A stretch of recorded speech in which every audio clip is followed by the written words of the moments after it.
Valmieras pilsētas pašvaldībā šodien tika parakstīts nodoma protokols par organisko atkritumu izmantošanu biometāna ražošanā. Protokols paredz līdz 2020. gadam uzsākt biometāna ražošanu atkrituma apsaimniekošanas poligonā Daibe. Ja ZAO izdosies piesaistīt līdzfinansējumu un līdzekļus no Eiropas Savienības, tad arī būvēt šo atkritumu pārstrādes iekārtu Daibes poligonā.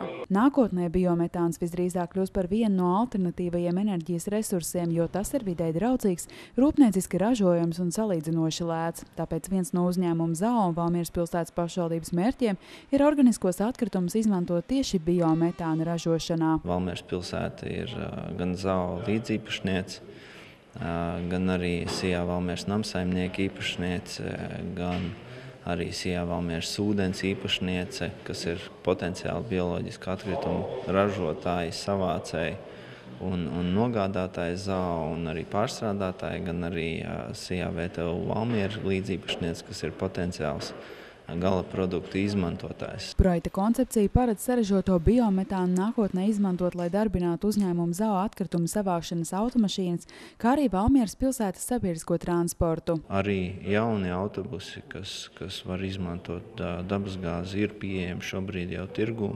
Jā, viņu izmaksas šobrīd ir apmēram par 1/3 dārgākas kā iekšdedzes transporta līdzekļiem, taču tādā 5 gadu perspektīvā raugoties, pieļauju, ka šīs izmaksas varētu būt jau savstarpēji salīdzināmas. Mēs ceram, ka mums izdosies vismaz sasniegt tādu projektu stadiju, kad SIA ZAO būtu gatavs saražoto biometānu atdot dabasgāzes tīklā, kas arī jābūt pietiekami liels sasniegums. Tiesa gan projekta ietvaros izstrādātais pētījums liecina, ka pagaidām Valmieras pilsētā savāktais noārdāmo atkritumu apjoms nav pietiekams, lai atmaksātos biometāna ražošanas iekārtu uzstādīšana. Ja varētu piesaistīt pārējās Vidzemes reģiona pašvaldības šajā sistēmā iesaistīties, tad faktiski varētu domāt par ekonomiski pašas mazākās ražotnes izveidi. Biometāna izmantošana ZAO atkritumu savākšanas transportā nākotnē ļautu pārskatīt atkritumu savākšanas tarifus. Ja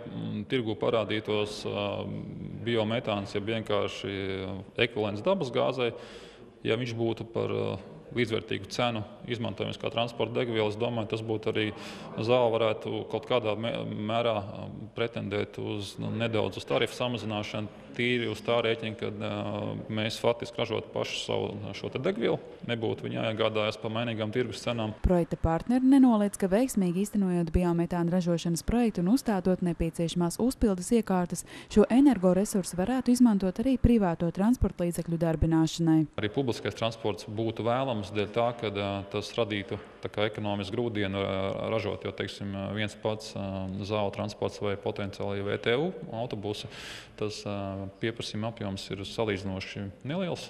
Katrā ziņā būtu vēlams arī publiskam transportam, privātām iesaistīties šajā jomā. Biometāna izmantošana ir vidē draudzīga, un tas ļauj krietni samazināt kaitīgo CO2 izmešu nonākšanu atmosfērā.